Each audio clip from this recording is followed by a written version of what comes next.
That's something I'm quite big on too now, is just like pushing for more like support for players in like tier 2 and tier 3, not just WSL. Like, everyone matters, everyone's struggles.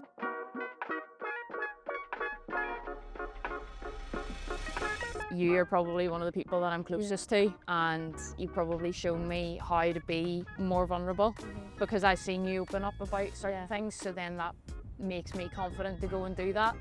And oh, I'm glad you feel like that. yeah, no, definitely. Like I have just seen such like strength and bravery in you, and how you open up and you're not afraid to just say how you're feeling at times, and that's made me do that as well. Well, I'm glad that has, and I've realised like I'm 26 now, and I think a weakness of mine in the past has been like to just push it, like keep everything suppressed and not to say anything, but like you're saying, it's okay to like say to someone, no, I am really struggling.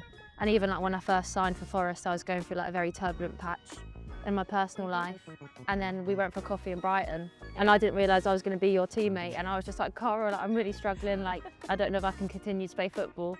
Then I signed here and we went for another coffee, and then so equally for me, like being able to open up to you has just like been vital. I don't think I would have like settled in so well if it wasn't for like our friendship.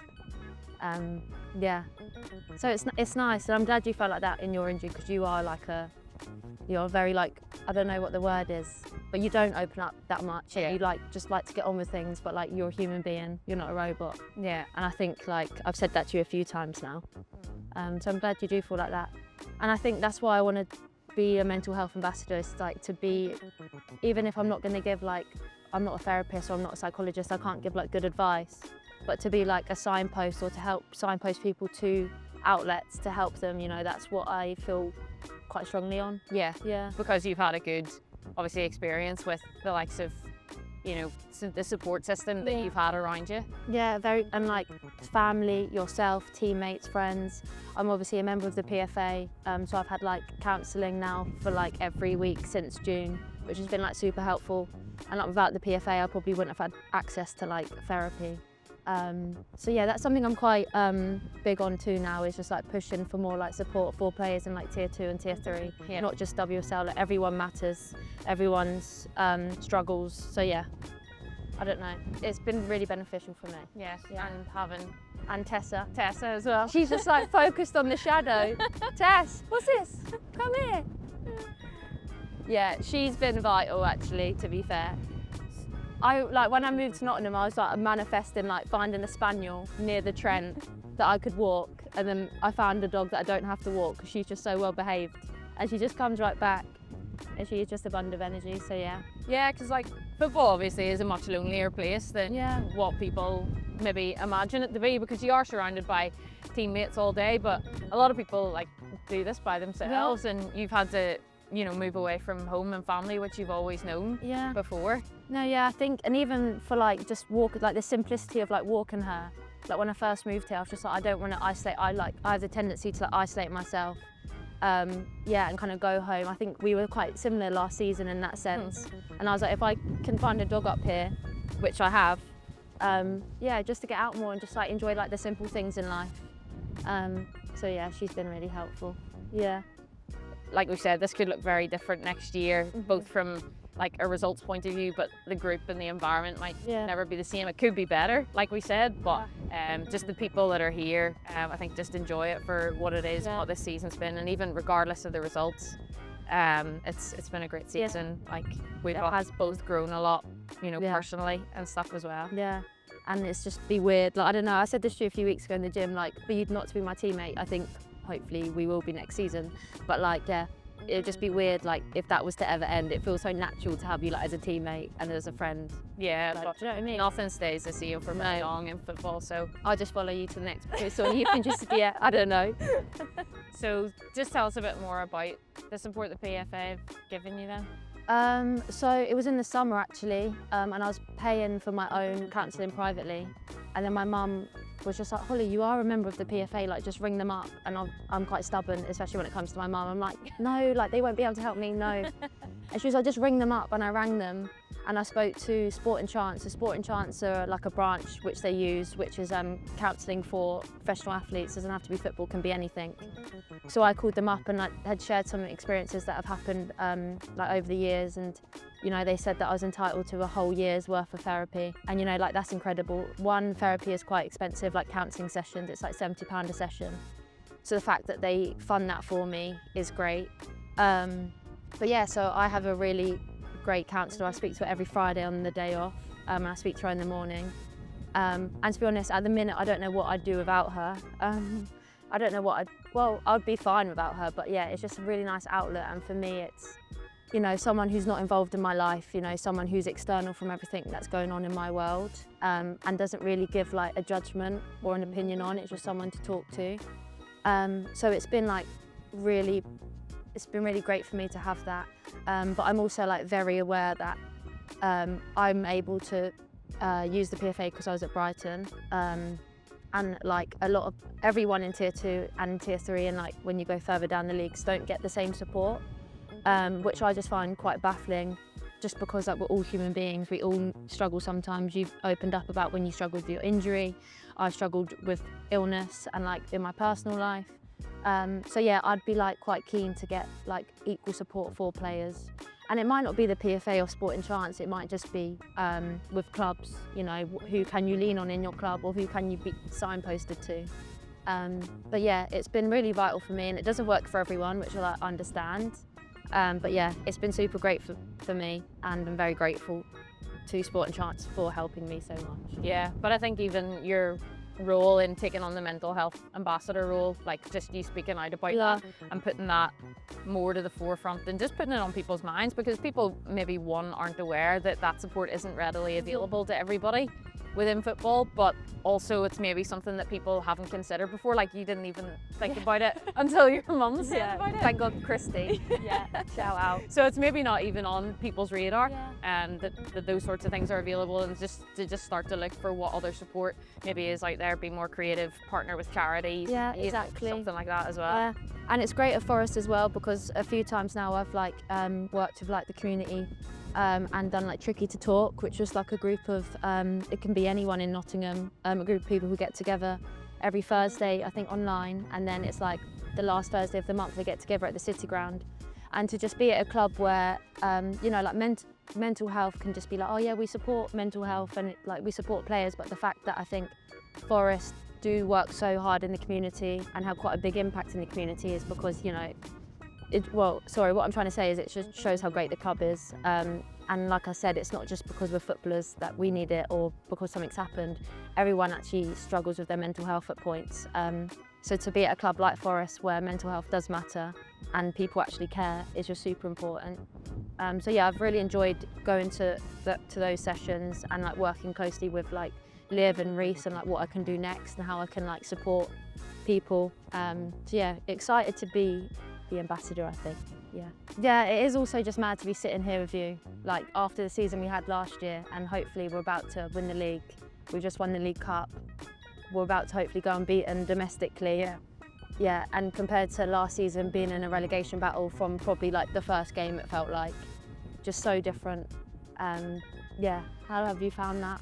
Yeah, I think like I wouldn't trade those experiences that we had last year. You know, I think those sorts of things just shape you and you appreciate the highs all the more. Yeah. And it definitely taught us lessons about how to not, like, you need to just have a bit of separation and you can't take all the pressures of your work life and that daily stress into everything else. Like, I know I took it into like my relationships and everything, and it would have affected the days off that I had, like with Michael. I would have been sat there miserable. And I just wanted to talk about football and vent, and that's okay to open up and talk about it, but I realised like how unhealthy it became to just allow it to kind of impact everything. Yeah, and like you said, it's separating things, you know, and I think because we started out as like young girls or little girls playing football like because we love it and it's a hobby, to now being we're professional athletes, this is our career. And to separate home life, personal life from what happens on the pitch like is really difficult because it means so much. And even for me, like something last year I struggled with was the highs and lows. Even as a person, like off the pitch, I do struggle when like, I feel a lot. So when emotions are too high, I'm like really feeling it. But then I know at one point it will slump. To be like, even after the cup final, I was like elated. And then 2 days later, I was just like, oh, You've got the hangover. I've got the hangover from it. So yeah, that's something that I've had to work, like my counsellor with, is just like, yeah, balancing from the highs and the lows and like staying on like this calm, like theme in between, I suppose. Yeah. And is there anything in particular that like she's taught you or you've learned to sort of keep that balance a bit better? I don't know. What have I learned? I think it's just like enjoying, I don't know, enjoying the moment, but just recognising, you know, like for me, like I've said, just not being too high, not being too low, like all moments pass. So we've just touched on it, like this season, it's gone so quickly and this season will pass, but enjoy it for what it is. And something I've learned a lot in life is there will be lows, like it's life, like you will get thrown curveballs, but that you'll get out of that moment and you'll be better for going through that moment. And like I said, I feel like I suppress a lot. So just like feeling it and like living it, and like it's okay to cry, it's okay to come to you at the training ground and say like, Caragh, I'm like really struggling today, like can you help? Or it's okay to go for you know what I mean? Yeah. Speaking about it and knowing that like the moment will pass, and it's not forever. Yeah. So I think that's just like, I need to tell myself that a lot. I think you need to get out of your own head. Yeah. Sometimes. Yeah, even like on the pitch that can happen, like in a drill when, say, I'm not performing as best I can, you probably might get like this and you get really in your own head and like, then you're stressed and then you're like kind of got this built up, like, I don't know, anger like about yourself in a session, like even small things like that. I'm just like, just relax, like this won't last, just get the basics right. Yeah, as soon as someone else says it like blatantly to you and it's just almost like brutal at times and they just give their perspective and you're like, oh yeah, exactly, that makes so much sense. Yeah, so and I think like a lot of it is just like as you get older you do learn a lot of like life lessons, I suppose. And for me, and probably the same for you, I think for like the younger girls on our team is just like when they are injured or when, I don't know, they're going through a bit of a bad spell, whether that be at home or at football, like just letting them know that they will get through it. Time passes, time heals a lot, and they'll be better people for it. Yeah. Obviously my injury, I lent on you a lot through that time, and I think something that you would always do really well was just probably just point to something in the future, and you would say things like, you know, next time we play at the City Ground, like you're going to be there, you're going to be playing. And I'd probably always turn around and be like, yeah, maybe. You were quite miserable. Not going to lie. But I think you would always like come up with something and just take the focus away from what I was feeling in the moment. You were always pointing to the future to go like, just focus on that point in the future and how good that's going to feel, not, you know, what you're feeling at the minute.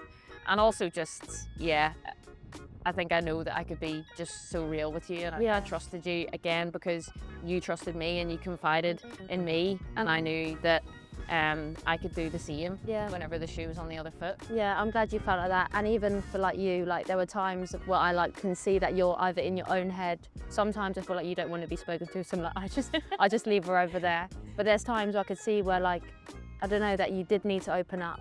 And I think that comes from our relationship, like going through what we went through last season and like this season and like being great friends now. I think, I can start to see that in you.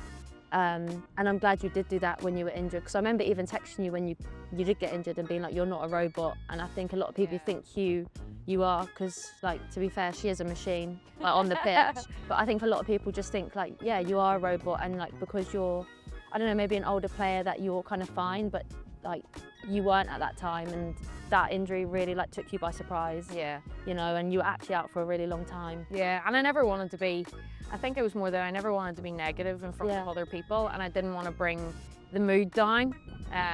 So I think that's why I tried to hold back on it. But yeah, one thing that I think we've got really great and done really well in this group is that we just have got to know each other on a more human level, and we've just earned that trust with each other, and you can say things to people and you know that it's coming from a good place, and we can be totally honest and vulnerable with each other. And so I think even for all the players that have been injured this season, like they've all been probably comfortable to like confide in people and just cry when they needed to cry and just get their frustrations out. No, I agree. And like that just, like I've had a thought, I feel like on this team, like in particular, like I've never met so many friends in one season. I feel like football, you're quite, I don't know what the correct word is, but you know, things change a lot, and like you don't make like probably like as secure connections. But something this season that's helped me a lot is just like the friendships that I've made and the people I've met. And that comes from a place of me being vulnerable, moving up to Nottingham and like having to get out more and having to like connect with people. But yeah, the friendships that we've made, and I think even Millie texted me on my birthday saying like, I'm glad you're my work colleague. And I was like, I hope we're not just work colleagues, I hope you're my mate. But yeah, I think that's super helpful, because when you feel like you're going to work and you've got friends and you're having a down day, I've done it before this season where I've seen you straight away and I had a really like bad evening or something and I just burst out crying. But to like come to work and to have that outlet is just super important, and I've been in a lot of teams and you definitely don't get that everywhere you go. So yeah, shout out to the group. Yeah, and the staff as well. Like even myself, like I've had like good conversations with Jake. You know, Jake, I hope he doesn't mind me saying this, but like opened up about his own struggles with his mental health. And then we went on like a pitch walk and we both were just like talking for like an hour, just walking around the pitch. So it's not just the players, it's staff too. And I think that's what makes this group really special, is because we're kind of vulnerable together. Yeah. And we're all human beings. And Carly said it today, you know, we're people first and we're all really good people. Yeah. So yeah, it's just really special. Yeah. Very proud to like be a part of this team.